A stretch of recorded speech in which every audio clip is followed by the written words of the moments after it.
d'abord, bonjour à tous et merci, de vous être connectés pour ce troisième webinaire, de la série. Améliorer la biosécurité en élevage de volailles, des outils pratiques pour accompagner les éleveurs. Pour rappel, cette série de webinaires est organisée dans le cadre du projet européen NetPoolSafe, dont nous faisons partie. Le troisième webinaire, qui a donc lieu aujourd'hui et fait suite au webinaire sur les groupes de discussion et le suivi personnalisé des éleveurs à l'aide de méthodes de coaching, portera sur le fait de développer sa boîte à outils pour mieux animer la biosécurité en élevage.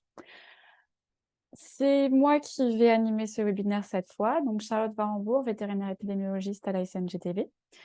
Les intervenants pour aujourd'hui sont Justine Grillet, chargée de projet à Itavi, et Jocelyn Marguery, praticien et président de la commission aviaire de la SNGTV. Donc, je vais laisser la place à Jocelyn, qui va nous faire la première présentation et nous présenter toute une série d'outils et de trucs et astuces que nous avons pu collecter pendant l'ensemble du projet. Jocelyn, tu peux partager ton écran.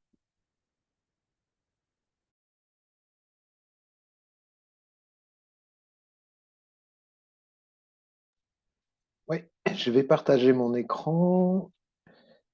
Ça marchait il y a 2 minutes, donc il n'y a pas de raison, ça va marcher tout de suite. Hop, si je fais partager l'écran. Et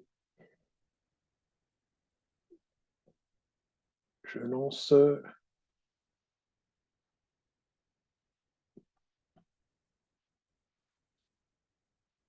Est-ce que je partage le bon écran? Charlotte, est-ce que tu peux me dire si vous voyez la présentation en grand? Là, on voit ton mode présentateur. Alors, donc, Tu as dû juste partager une le mauvais écran. minute. Ouais, j'avais pas lancé la présentation avant. Écran 2, là, ça va le faire. C'est parfait. Ok, donc bonjour à toutes et tous. Merci de vous connecter à cette troisième session de webinaire. Donc j'ai pu participer au projet NetPoolSafe pour la SNGTV depuis le début. Et comme vous le savez, la mission principale qu'on s'était donnée avec les collègues européens, c'était de développer des outils de support à la mise en place de la biosécurité, des mesures support pour la mise en place de la biosécurité et notamment toute une série de fiches pratiques qui ont été développées par les différentes équipes dans les différents pays participants et puis traduites et enfin, discutées, adaptées aussi pour les autres pays. Et aujourd'hui, l'idée sur cette première partie, c'est de partager avec vous une proposition un peu de classement de ces différentes productions, de ces différentes fiches techniques, pour en faire quelque chose d'opérationnel, vraiment une boîte à outils à disposition de l'ensemble des conseillers en biosécurité euh, auprès des éleveurs de volailles, avec pour objectif de faire de la biosécurité, grâce à cette boîte à outils de mesure support, quelque chose d'efficace et également de sympa à utiliser. Il y a bien des moments dans notre travail où on subit la biosécurité et on voit ainsi que les éleveurs surtout les aspects contraintes, formation initiale obligatoire, audit obligatoire, etc., pour répondre à différentes obligations réglementaires. Mais on est persuadé aussi, on espère avoir réussi notre coup avec NetPoolSafe, qu'il y a de quoi travailler une boîte à outils interactive et sympa et efficace pour déployer la biosécurité, animer la biosécurité auprès des éleveurs de volailles. Alors, peux-tu avancer, toi? Oui, non, voilà. Donc, cette boîte à outils, elle a plusieurs portes d'entrée qu'on peut voir un petit peu dans cet ordre-là. Évidemment, tout ce qu'on va vous présenter là, après, chacun en disposera à sa façon pour voir ce qu'il souhaite utiliser ou non dans les différents outils proposés. Et même là, je ne vais pas vous faire une revue exhaustive de tout ce qui peut exister, mais quelques exemples. Pour moi, l'approche la plus classique et la façon la plus peut-être classique également d'utiliser ces outils-là, c'est de se dire d'abord comment je vais sensibiliser l'éleveur à cette thématique de biosécurité. Ensuite, comment je vais, à l'intérieur de l'élevage, affiner le diagnostic de la situation biosécurité, des problèmes éventuellement de biosécurité qu'on peut rencontrer dans cet élevage, pour ensuite apporter des conseils, des solutions. Hein. On n'est pas là que pour identifier le problème, on est là aussi pour apporter des solutions. Et enfin, pour accompagner la mise en place de ces solutions et tenir compte de l'ensemble de l'environnement autour de l'élevage et de l'éleveur en termes de biosécurité. Donc, en rentrant un petit peu plus dans le détail, la sensibilisation, ce qui est ressorti des travaux de l'équipe européenne, c'est qu'elle peut se faire de différentes façons, au-delà, encore une fois, des obligations réglementaires qu'on connaît déjà, à travers les visites du vétérinaire, à travers un bilan d'analyse, comment utiliser les analyses, notamment les sérologies, pour sensibiliser l'éleveur à une thématique biosécurité. Et puis enfin, se dire qu'il y a un vrai travail d'équipe et donc d'implication de l'ensemble des acteurs pour pouvoir mettre en place une démarche, un plan d'action, des solutions biosécurité. Quelques exemples sur cette première approche de sensibilisation. Les collègues polonais, notamment, qui ont travaillé et proposé une fiche pratique sur les sérologies, comment utiliser un exemple d'utilisation de la sérologie avec des indicateurs, des marqueurs de circulation d'agents pathogènes mesurables, on va dire, au niveau d'une prise de sang, qui peuvent être évocateurs d'une certaine inefficacité ou en tout cas des ruptures dans les barrières sanitaires en élevage et donc de l'intérêt de regarder de plus près la biosécurité dans cet élevage-là. On a également, et ça je ne vais pas redévelopper, mais les Espagnols, les collègues espagnols qui ont fait une fiche plus spécifiquement sur la démarche du vétérinaire auprès de l'éleveur suite à différents types de sollicitations.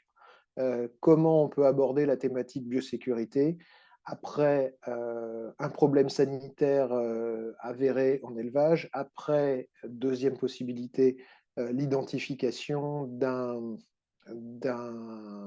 d'une maladie réglementée au niveau du monitoring fait dans l'élevage, etc., etc.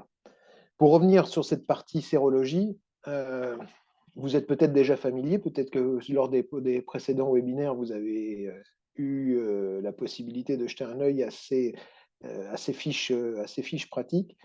Celle faite sur la sérologie permet de structurer un petit peu l'approche sur le nombre de prises de sang à réaliser, à quel moment les faire, des propositions en termes de marqueurs. Là, on parle de réo, de virus d'anémie infectieuse, d'ornitho, qui donc bien sûr a adapté en fonction du contexte sanitaire par pays, voire par région, de ce que vous avez l'habitude de voir là-dessus, mais qui sont des bons indicateurs d'éléments qui ne sont pas toujours reliés à des éléments cliniques mesurables, mais que vous pouvez voir que vous pouvez observer et que vous savez avoir un impact en termes de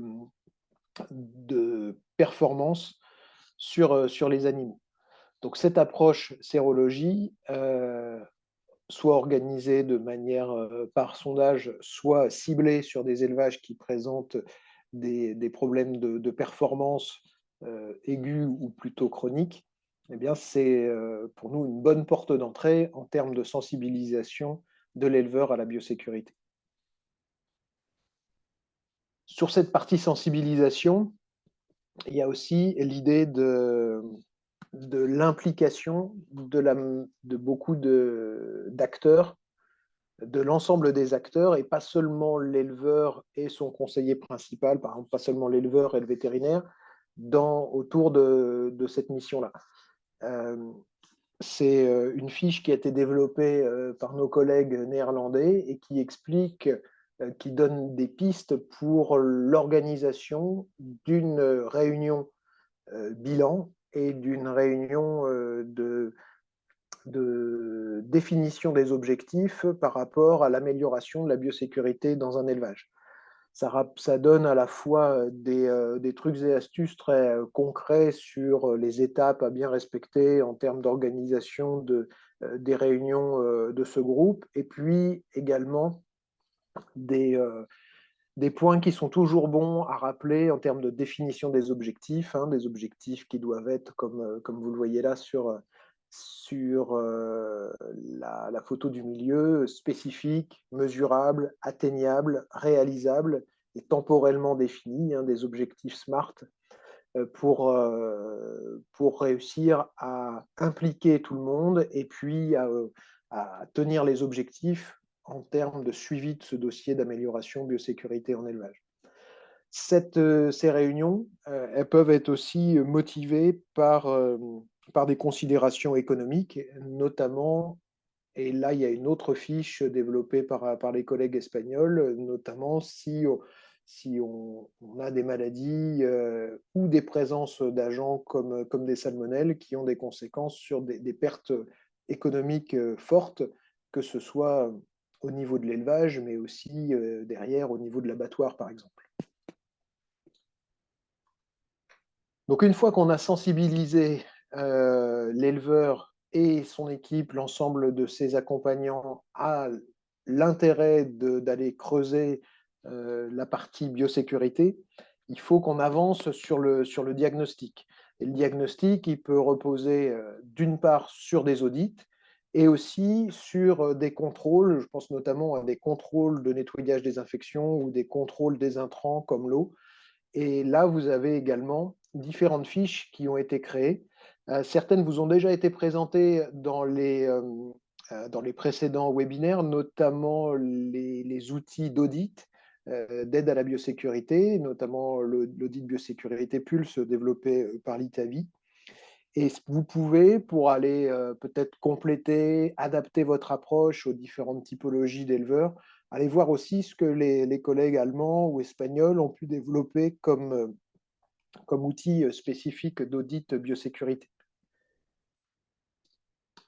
On a également des contrôles d'efficacité du nettoyage et de la désinfection, contrôle de qualité des intrants et notamment de qualité de l'eau avec les bonnes pratiques d'échantillonnage. C'est des choses qui sont déjà connues, mais qui sont réabordées sous un angle complémentaire par les collègues belges dans ce cas-là. Et aussi quelque chose qui est très, très intéressant, très visuel, très didactique, c'est le contrôle de l'efficacité des barrières au niveau de la biosécurité et notamment des sas sanitaires, avec une fiche développée par Mathias Delpont de l'école vétérinaire de Toulouse dans le cadre de NetPool Safe. C'est l'utilisation de marqueurs colorés pour mesurer, mettre en évidence de manière très visuelle et très pédagogique, encore une fois, l'efficacité des pratiques de lavage des mains et aussi de la manière dont sont disposées et utilisées les séparations de zones, par exemple au niveau d'un sas sanitaire. Donc, c'est l'utilisation de marqueurs colorés qu'on peut ensuite aller tracer avec une visualisation à la lampe UV. Et vous retrouverez sur cette fiche-là des éléments très pratiques pour mettre en place ce type d'exercice. Et si vous parlez aussi juste avant du contrôle de l'efficacité du nettoyage et de la désinfection des poulaillers, vous avez peut-être déjà développé vos propres procédures pour ce contrôle-là, mais vous retrouverez un exemple très bien fait par les collègues belges à la fois de redescription de l'analyse, on va dire, qualitative de la manière dont a été réalisé le nettoyage et aussi la désinfection. Et puis le côté plus quantitatif, mesurable sur l'hygiénogramme, les types d'échantillons à prélever, les seuils et les interprétations qui peuvent en être faits. Donc ça a permis d'affiner le diagnostic. L'éleveur sensibilisé à son problème de biosécurité, vous avez été pioché dans votre boîte à outils ce qu'il fallait pour affiner la caractérisation de la situation de la biosécurité dans son élevage. Et puis maintenant, encore une fois, notre objectif, c'est d'abord et avant tout d'apporter des solutions. Eh bien, il y a des fiches qui ont été développées sur les grandes familles de conseils à apporter dans ce cadre-là, notamment la construction du plan biosécurité, hein, qui est l'élément central de définition de notre démarche biosécurité en élevage, les fiches techniques pour décrire les différentes bonnes pratiques et puis des détails sur certaines de ces bonnes pratiques également. Donc là, vous avez à votre disposition, dans votre boîte à outils, des outils développés, par exemple, par les collègues néerlandais sur la création d'un protocole d'hygiène propre à l'exploitation. Et puis, j'ai retenu après celui qui peut être fort utile hein, quand on se retrouve soit à intervenir dans des périodes de forte pression sanitaire, et on sait qu'on y est toujours exposé avec l'influenza aviaire, par exemple, soit pour gagner en efficacité, comment utiliser des outils modernes pour construire un plan biosécurité de manière très interactive et à distance, en utilisant des outils à la disposition de tout le monde, comme Tent 3D, Google Maps. Là, il y a une méthodologie qui est très bien décrite ici, qu'on a adaptée on va dire, aux aspects réglementaires et à la terminologie utilisée dans la réglementation biosécurité française, et qui nous permet de construire ensemble, de manière interactive mais à distance, le plan biosécurité avec l'éleveur et bien sûr avec l'ensemble des autres intervenants. Pour compléter cette approche conseil, on a les fiches techniques et notamment là, les fiches pratiques de l'ITAVI qui sont toujours à disposition et qui vous permettent d'aller chercher soit tout un bloc de fiches biosécurité en lien avec certaines productions. On choisit, si on parle ici d'un élevage de chair, d'un élevage de repos, d'un élevage de pondeuses, etc. Plein air, pas plein air, circuit court, circuit long. Et donc, on peut avoir là un tri qui est fait sur l'ensemble des fiches dédiées à ce type de production, soit aller chercher un point plus particulier, parce que dans l'audit, dans l'évaluation, le diagnostic que vous avez fait avant, il y a tel et tel aspect plus particulier à développer, et vous pouvez aller chercher les fiches pratiques qui vont servir très concrètement de modèle à l'éleveur pour répondre à ce problème-là. Et vous trouverez aussi dans les fiches de NetPoolSafe un certain nombre de fiches sur des bonnes pratiques. Laurent Defray de la commission aviaire SNGTV a créé une fiche sur la prévention des contaminations croisées dans les élevages multi-espèces, de la volaille avec du cochon, de la volaille avec du bovin. Les collègues belges ont fait une fiche sur les moyens les plus efficaces pour réduire les risques qui sont liés à la présence de véhicules sur l'exploitation, donc les bonnes pratiques de circuits, de flux, de nettoyage et de désinfection. Et deux fiches sur la bonne utilisation du SAS, une développée par l'équipe française aussi sur les trucs et astuces pour la meilleure utilisation du SAS et qui peut se compléter avec la fiche des collègues hollandais sur les meilleures pratiques pour encourager les bons comportements dans le SAS sanitaire.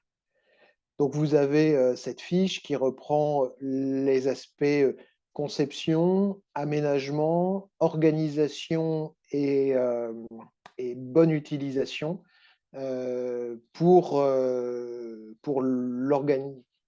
l'organisation et l'utilisation du SaaS, avec des messages très clairs, mais sur le fait que plus ça va être facile, évident, plus les aspects, plus ça va sentir le propre et être clairement apparaître comme un endroit à sanctuariser en termes d'hygiène, mieux les gens vont respecter les mesures à l'intérieur du SaaS.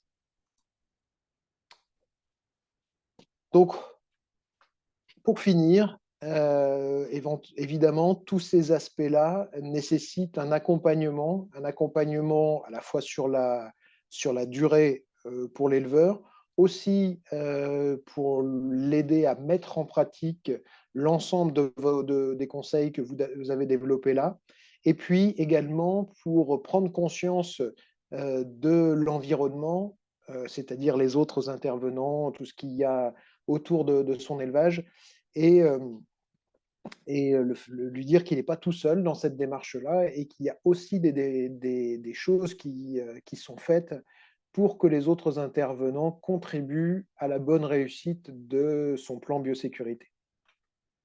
Hop.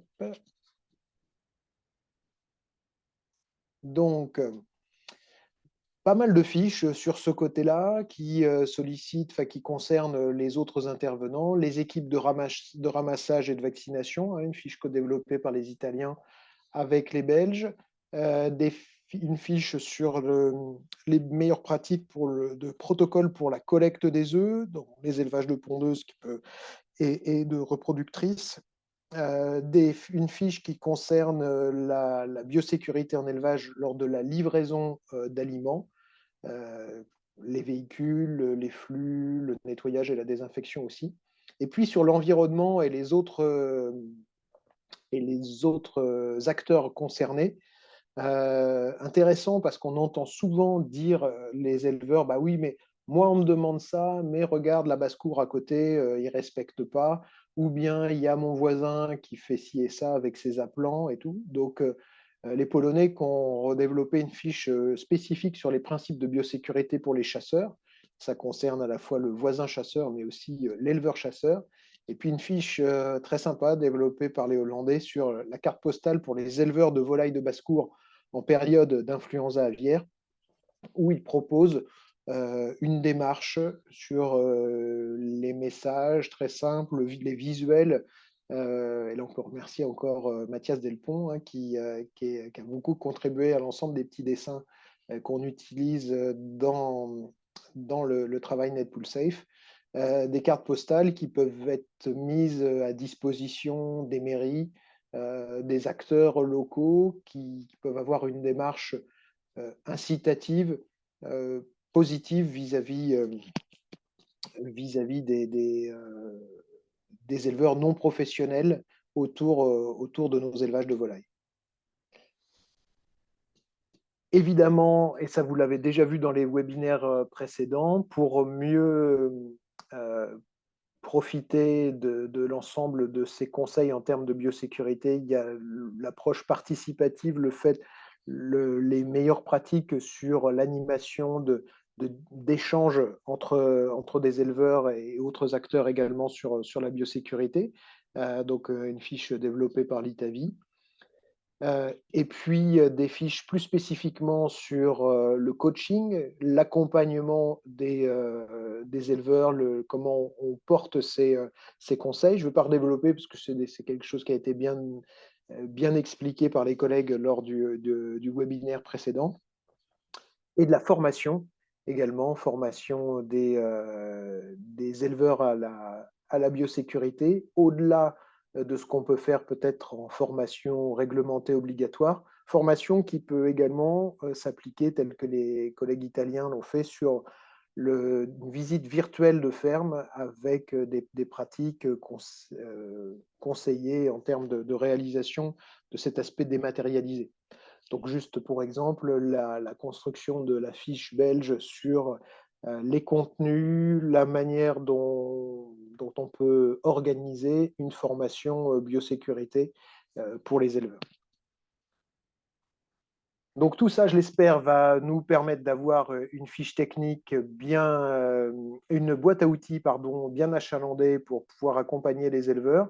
J'ai fait le focus sur les fiches techniques, mais il faut savoir aussi que vous aurez à disposition des podcasts et des vidéos qui soit vous expliquent un peu plus en longueur ce qu'il y a dans certaines de ces fiches, soit apportent aussi des éléments supplémentaires et illustratifs pour accompagner les éleveurs dans la réussite biosécurité dans leurs élevages.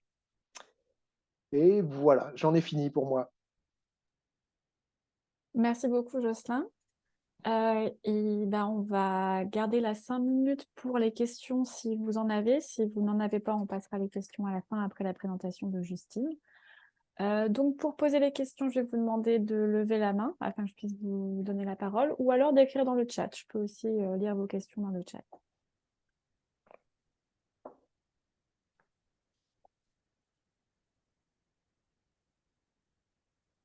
Alors, en attendant que les premières questions arrivent, Jocelyn, j'avais une question pour toi. Donc, tu nous as parlé de fiches qui ont été créées par pas mal de pays. Est-ce que ces fiches ont pu être adaptées à la réglementation française ou est-ce que, voilà, comment est-ce que ça se passe sur le point de vue réglementaire? Ouais, c'est vrai qu'on peut avoir des situations réglementaires et aussi des situations épidémiologiques en lien avec les différents types de volailles qui sont élevées ou non, les différents modes de production qui existent ou non dans les différents pays européens impliqués. On peut avoir des différences. Mais tout le boulot de NetPool Safe a été d'abord de faire un choix dans les fiches d'éléments qui soient utilisables partout, au moins dans tous les pays européens concernés par cette thématique biosécurité. Et puis après, il y a eu un travail au moment de la relecture, de la finalisation et de la traduction de ces fiches pour adapter là où c'était nécessaire les références, les éléments réglementaires à la situation de chaque pays.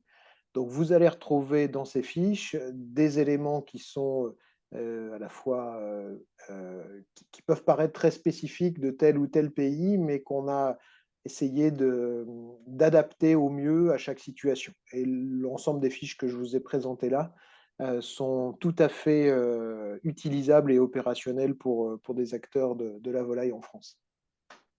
Merci beaucoup. Alors, j'ai deux questions. Une sur est-ce que les documents ressources ont été traduits en français? Tout est traduit en français. Et merci Charlotte d'y avoir largement contribué.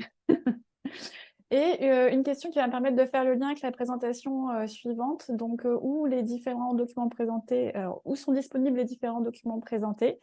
Et bah, pour y répondre, on va laisser la main à Justine qui va nous présenter le réservoir de connaissances et les différents, à la fois les fiches, mais les différents supports. Tout à fait, merci, ça tombe très bien. Alors, tac, il y a une petite particularité, si j'apparais pas parce que je partage, j'innove dans les présentations, si je n'apparais pas en grand écran pour vous, il suffit de double-cliquer sur ma partie, sur ma caméra, et ça va épingler et vous pourrez tout voir normalement. Ou alors, vous pouvez aussi aller sur la liste des participants, cliquer au niveau des 3 petits points à côté du nom de Justine et cliquer sur épingler. Tout à fait. Hop. Ben, merci à tous d'être ici aussi. Donc oui, tout à fait. Jocelyn vous a présenté un certain nombre de fiches techniques surtout, et puis de choses qu'on a produites à l'intérieur de NetPool Safe. On est globalement assez content parce qu'on a réussi à produire plein de choses. Je vais vous expliquer un petit peu moi où est-ce que vous pouvez retrouver tout ça. Et puis aussi vous parler un peu des différents formats qu'on a fait au-delà des fiches techniques qui existent. Voilà. Donc pour cette boîte à outils biosécurité, il y a une première partie qu'on a créée qui sont des outils de formation, plus précisément, et qui sont des outils de e-learning. Alors au sein de NetPool Safe, on en a créé deux. Un premier module de e-learning qui est assez extensif, qui est un MOOC, donc un cours en ligne, sur les bonnes pratiques de biosécurité en Europe. C'est un MOOC qui s'adresse plutôt aux éleveurs ou aux étudiants ou aux gens qui ont envie d'en apprendre plus sur la biosécurité, puisqu'en fait, on repasse, je vais vous le présenter un peu plus, mais sur toutes les bonnes pratiques de biosécurité qui existent, qu'il faut mettre en place. Et puis, c'est à l'échelle européenne, mais on l'a évidemment adapté dans chaque pays avec les réglementations qui existent pour que ça colle au mieux possible. Voilà, c'est un MOOC qu'on a fait dans les 7 langues différentes, donc c'est quelque chose qui est accessible par beaucoup de monde. Donc, pour ce MOOC-là, c'est un MOOC de 4 semaines, à la raison en gros de 4 heures par semaine, qui est complètement gratuit. Donc, au travers des 4 semaines, on aborde plusieurs thèmes. Donc, la première semaine, ça va être plutôt une introduction à la biosécurité dans les élevages de volailles en Europe, donc sur les grands principes de biosécurité. La deuxième semaine, c'est sur la biosécurité avant de commencer le cycle de production, puisqu'on aborde dans ce MOOC à chaque étape les différents principes de biosécurité. La troisième semaine, c'est la biosécurité pendant le cycle de production. Et la quatrième, qui est un petit peu à part, qui est plutôt la biosécurité spécifiquement pour la production d'œufs, que ce soit pendant la production, le transport, etc. Donc, je vous avais mis juste avant ici, si vous voulez aller voir, il y a le QR code à côté que vous pourrez scanner. De toute façon, vous pourrez retrouver la présentation et qui vous donne du coup accès à la page Internet où le retrouver. Donc, il suffit tout simplement de s'inscrire. Hein. Quand vous êtes sur la page Internet, vous avez le petit endroit là en haut à droite, c'est Go to Course. Alors, c'est un MOOC qui est évidemment en français. C'est juste que la plateforme est en anglaise, donc on ne peut pas tout traduire, mais tout le contenu est en français et c'est assez facile d'utilisation, même quand on ne parle pas spécifiquement anglais pour les boutons. Pour vous présenter un petit peu, du coup, les différentes choses quand vous êtes inscrit, que vous avez pris l'option gratuite. Il y a une option qui est payante, mais globalement, l'option, c'est plutôt pour la plateforme. L'option gratuite suffit à avoir accès à tout. Vous allez, en fait, au fur et à mesure, vous allez commencer par la semaine 1. Les autres semaines sont fermées tant que vous n'êtes pas passé par toutes les étapes et que vous n'avez pas validé chaque étape. Donc, vous verrez comme ça les 4 semaines. Moi, j'ai tout fait, donc tout est ouvert. Et puis, vous pourrez y retourner sur les différentes choses comme vous voulez. Comment ça se passe à l'intérieur? Par exemple, ici, c'est divisé en activités. C'est la semaine 2. Donc, une première activité où vous aurez en fait, tout au fur et à mesure des articles, des vidéos, des quiz aussi, et puis des espaces de discussion. Par exemple, ici, c'était une des participantes qui avait laissé dans l'espace de discussion un commentaire sur plutôt la biosécurité des véhicules. Et donc, ça permet d'échanger avec les participants et aussi les experts de la volaille qui sont inscrits sur ce MOOC et puis qui gèrent un petit peu tout ça. Donc, c'est quelque chose qui est très pratique et qui est assez extensif en termes de formation de biosécurité qu'on a réussi à créer. C'est les Italiens qui ont mis beaucoup, beaucoup d'énergie là-dessus et on les en remercie. Le deuxième MOOC, c'est une formation de biosécurité qui est beaucoup plus courte, qui a été faite aussi dans le cadre de Netpool Safe, qui est une formation plutôt pour les équipes de ramassage, parce que c'est quelque chose qui arrive souvent. On nous dit souvent, oui, moi je respecte la biosécurité, mais les équipes d'attrapage, de ramasseurs, ils font pas attention, je peux pas être derrière eux tout le temps, on a du mal à les former parce qu'il y a la barrière de la langue. Donc on s'est dit que ce serait bien de pouvoir créer une formation comme ça. Donc, cette formation-là, vous pouvez la retrouver sur le site de l'Itavi. Quand vous allez sur le site itavi.asso.fr, dans nos services, il y a la partie formation que vous voyez ici en rouge. Vous pouvez cliquer là-dessus. À l'intérieur, vous avez une partie e-learning. Et c'est ici que vous allez retrouver cette formation-là. Il s'appelle Ramasse Pro Volaille. Alors, il a été validé par le ministère de l'Agriculture. Donc, il est payant du coup, puisqu'il est à destination des professionnels. Et donc, ils ont souhaité le rendre un peu payant, mais ça ne représente pas grand-chose. Et globalement, c'est 1 heure de formation pour les équipes de ramasseurs, d'attrapeurs. Et c'est un MOOC qu'on a traduit. Pour l'instant, il est disponible en français et en roumain. Et il est aussi en train d'être traduit en arabe. Puisque c'est souvent ces langues-là qu'on retrouve chez ces personnes. Et donc, c'est plus facile pour les former d'avoir un support qui est traduit dans leur langue, évidemment. Donc, ça, c'est pour les deux outils de formation en ligne qu'on a créés et qui, du coup, sont plutôt bien intégrés dans une boîte à outils pour le côté MOOC pour les éleveurs ou ce que vous voulez de manière gratuite, et puis ensuite un peu plus spécialisé sur les ramasseurs, mais qui sont tout aussi concernés par la biosécurité. Sur les fiches techniques, je vais aller plus rapidement, je vais surtout, puisque Jocelyn vous en a beaucoup parlé. Donc, il y a toutes les fiches techniques NetPoolSafe qui ont été créées. Celles-ci, vous pouvez les retrouver pour le moment sur le site netpoolsafe.eu/fr. Je vous ai remis le QR code ici aussi. Donc, quand vous êtes sur le site Internet, vous avez l'espace ressources en jaune. Et puis, à l'intérieur de l'espace ressources, vous pouvez cliquer sur la base de données sur la biosécurité, notre réservoir de connaissances. Pour vous présenter un petit peu comment c'est sur le site Internet, tous les formats qu'on a créés, que ce soit les fiches techniques, on a aussi des vidéos, des podcasts, les webinaires, tout ça. Tout se met plutôt dans 3 principaux sujets: les mesures de biosécurité et les sas sanitaires, les méthodes d'accompagnement pour améliorer l'observance de la biosécurité, et puis un troisième, c'est les outils et les checklists pour les audits de biosécurité. Donc concrètement, s'il y a une catégorie qui vous intéresse, vous cliquez directement ici sur la catégorie, puis ça va vous emmener dans la base de données qui correspond. Ici, vous avez aussi les différents formats, podcasts, vidéos, fiches, articles, les modules d'apprentissage en ligne, donc les e-learning, et puis les ateliers, les webinaires. Donc si c'est les fiches qui vous intéressent, vous cliquez sur fiches. Et à l'intérieur de la base de données, ça se présente comme ceci.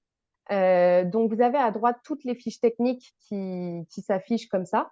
Et à gauche, vous avez les filtres. Donc, il y en a beaucoup de différents, que ce soit la langue, le pays, le type de contenu, le type d'animal, le type de production, le plein air ou non, etc. Donc, ensuite, c'est libre à vous de cliquer sur les filtres qui vous intéressent et de pouvoir rechercher directement dans cette base de données tout ça. À savoir que là, on est en train ça va être publié sans doute dans la semaine ou la semaine prochaine. On a concaténé en français ce qu'on appelle un handbook qui concatène toutes les fiches techniques, les fiches pratiques qui nous intéressent le plus et qui s'appliquent plutôt au niveau français. Ça vous permet d'avoir vraiment toutes les fiches techniques les plus utiles et les plus utilisables au niveau français, puisque bon, il y a beaucoup de choses qui ont été créées, mais il y a des fiches techniques qui ne s'appliquent pas forcément, qui ne sont pas forcément hyper intéressantes pour vous au travail au quotidien. Par exemple, une fiche technique sur la réglementation polonaise, mis à part pour la culture générale, je ne suis pas sûre que vous vous en serviez. Donc, on a créé ça pour pouvoir concaténer tout ce qui est intéressant aussi et le rendre le plus utilisable possible. Donc ça sera aussi disponible ici sur le site Internet. Il y a aussi un certain nombre de fiches techniques que vous pouvez retrouver sur le site de l'ITAVI. Donc, quand vous retournez sur le site itavi.so.fr, cette fois, il y a un espace, c'est l'espace thématique, la biosécurité. Vous allez pouvoir retrouver beaucoup de fiches différentes aussi, faites par l'ITAVI, entre autres. Par exemple, et puis vous avez différents filtres. Ici, par exemple, si vous cherchez quelque chose sur l'élevage de volailles de chair, vous cliquez dessus, ensuite plein air, et puis circuit long ou circuit court. Et vous retrouvez une liste de documents qui s'appliquent aussi à ces catégories-là. Alors là, ils ont appelé ça fiche pratique influenza aviaire, mais ça s'applique aussi plus généralement à la biosécurité. Il y en a beaucoup plus que ça là que sur cette capture d'écran, mais c'est pour vous donner un petit peu une idée de comment ça se présente. Ensuite, vous pouvez télécharger évidemment gratuitement toutes les fiches. Un autre exemple, hop, s'il veut bien passer. Pardon. Un autre exemple, par exemple, sur le transport de l'aliment et des volailles, il y a ces 3 fiches qui s'appliquent. Pour ce à quoi elles ressemblent, eh bien, vous avez ici, par exemple, une fiche sur la biosécurité pour préparer le site de production après le départ des animaux et sur le nettoyage et la désinfection. C'est des fiches qui sont un peu utiles à imprimer, notamment pour les éleveurs qui peuvent suivre du coup leur nettoyage et désinfection. Ça leur met surtout l'outil entre les mains pour l'ajouter à leur plan de biosécurité s'ils n'ont pas ça. Il y a aussi d'autres fiches beaucoup plus informatives, ici par exemple sur le stockage de la litière, qui sont plutôt pour l'information des personnes. Il y a un certain nombre de fiches sur la réglementation aussi, qui sont mises à jour au fur et à mesure. Elles sont tout le temps mises à jour sur le site de l'ITAVI. Ça vous permet de suivre aussi les changements qu'il y a, notamment ici sur l'influenza aviaire. Et ça peut être utile au quotidien pour ne pas se perdre dans tous les arrêtés. Voilà pour ces fiches techniques. Et on a créé aussi un certain nombre de formats audio et vidéo, comme vous disiez, Jocelyn. Alors, tout ça, c'est visible sur la chaîne YouTube de NetPoolSafe. Il y a des podcasts qui ont été faits. Par exemple, ici, je vous ai mis un podcast sur l'approche participative, un témoignage d'experts qui ont impliqué ça. Il y a des podcasts sur la DDPP pour dédiaboliser l'audit sanitaire, par exemple, ce genre de choses qui peuvent être utiles. Puis c'est des formats qui sont pratiques parce qu'on peut les écouter quand on veut. Il y a des vidéos éducatives qui permettent parfois de se représenter un petit peu plus certaines mesures de biosécurité. Et puis, c'est sur cette chaîne aussi que vous retrouvez tous les webinaires qu'on fait ou tous les workshops, toutes nos vidéos de manière générale. Et notamment, après ces webinaires-là, ils y sont déjà. Enfin, il y a le premier qui est déjà. Et puis, les autres seront postés. Donc, c'est quelque chose aussi qui est très accessible et que vous pouvez utiliser dans votre boîte à outils, vous, comme vous voulez. Il y a un certain nombre de vidéos. Hein, il y en a qui sont produites surtout enfin, la majorité sont faites soit en anglais, soit en langue native de chaque pays. Donc, nous, toutes nos vidéos françaises sont en français. Et puis les autres, bon, il y a les traductions automatiques de YouTube, mais c'est pas forcément le plus évident. Mais en tout cas, le principal au niveau français est en français. Voilà un petit peu pour toute la boîte à outils qu'on a créée, où est-ce que vous pouvez les retrouver au niveau de Netpool Safe. Et puis, il y a un dernier aspect dont je voudrais vous parler, qui est un aspect pour aller un petit peu plus loin, puisqu'on vous a parlé coaching, on vous a parlé accompagnement participatif dans les autres webinaires. Là, c'est un petit peu, on s'est demandé comment on peut aller plus loin pour former et aider à disséminer un peu toute l'expérience et toutes les connaissances qu'on a sur l'accompagnement à la biosécurité, qui est, comme vous l'a dit Jocelyn, un petit peu l'étape finale de cette boîte à outils.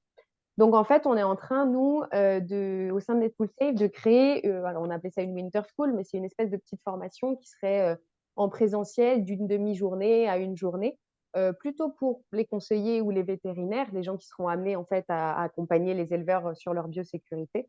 Et c'est une formation qui permettrait du coup de former les personnes aux mesures d'accompagnement, à la position de coach et à la position de facilitateur, qui sont deux positions assez différentes selon le cas et ce qu'on veut en faire, qui permettrait alors déjà de transmettre des méthodologies, une partie un peu plus théorique, mais le but aussi, ce serait surtout de mettre en situation les personnes, les faire jouer des jeux de rôle, des jeux sérieux, etc., pour pouvoir vraiment prendre en main les différentes positions et puis les différents outils.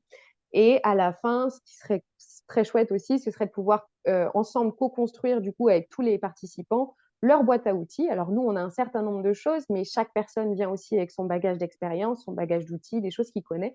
Donc le but, ce serait de pouvoir tous ensemble, avec cette formation, co-construire une boîte à outils pour l'accompagnement des éleveurs, qui puissent repartir avec ça très concrètement fait, qui puissent choisir ce qui les intéresse ou pas dans ce qui existe déjà et le créer.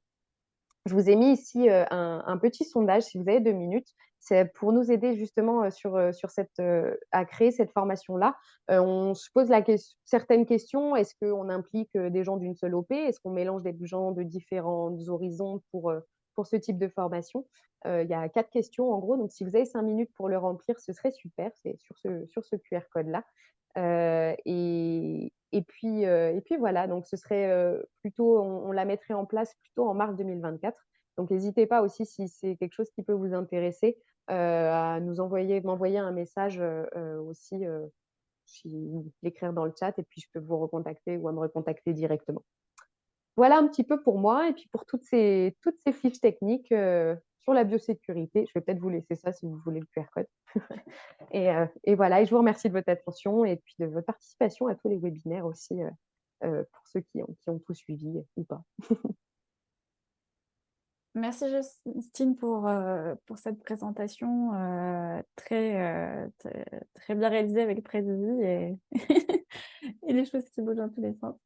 Alors, est-ce que, à nouveau, on va laisser la place aux questions. Est-ce que vous pouvez lever la main ou à nouveau écrire dans le chat? En attendant, j'en aurai une. Une partie des ressources que tu as présentées là sont sur le site Netpool Safe. Est-ce qu'elles seront toujours disponibles à la fin du projet? Alors, sur le site Netpool Safe dont je vous ai parlé, là, effectivement, à la fin du projet, le site va être arrêté puisque on n'aura plus de quoi payer la maintenance.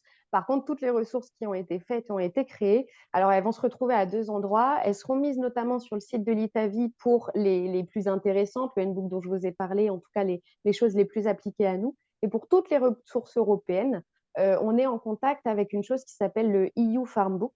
et qui peut vous intéresser aussi au sein d'autres projets. Mais c'est une plateforme qui va être lancée alors courant février ou mars et qui permet de concaténer toutes les fiches techniques sur toutes les productions, hein, que ce soit agriculture de manière générale, céréales, hein, ça correspond tout, mais aussi volaille du coup, et où on va pouvoir récupérer et déposer en fait tout ce qui est produit dans les projets européens notamment. Et donc c'est là-dessus que ce sera posté. Je mettrai de toute façon sur le site NetPoolSafe pendant un temps le EU Farmbook quand il y aura le lien, donc vous pourrez retrouver ça. Et sinon, sur le site de l'Itavi aussi, je mettrai le lien qui dirige vers cette plateforme-là où il y aura absolument tout, toujours de manière gratuite évidemment. Merci beaucoup. Eh bien, pour l'instant, nous n'avons pas plus de questions. Donc, je vais juste en profiter pour repartager rapidement mon écran. Voilà. Donc, pour vous dire que l'ensemble des replays de cette série de webinaires sera mis à disposition donc, sur le site NetPoolSafe. Pour rappel, le premier parlait d'une approche participative et groupes de discussion. Le second, du suivi personnalisé des éleveurs à l'aide des méthodes de coaching. Donc celui-là n'est pas encore disponible, mais il va être mis en ligne d'ici quelques jours. Donc je vous renverrai à toutes les personnes inscrites à cette série de webinaires, je vais vous renvoyer le lien. Et puis, dès que la vidéo de celui-ci sera disponible également, je vous enverrai le lien. Donc, en attendant, je vous remercie, et puis je pense que déjà, je remercie les intervenants pour leur présentation. Et puis, je remercie l'ensemble des participants qui nous ont suivis, soit pendant ces webinaires, soit en replay. Et j'espère que vous avez apprécié cette série de webinaires. En tout cas, ça nous a fait plaisir de les organiser. Merci à tous. Merci, à bientôt.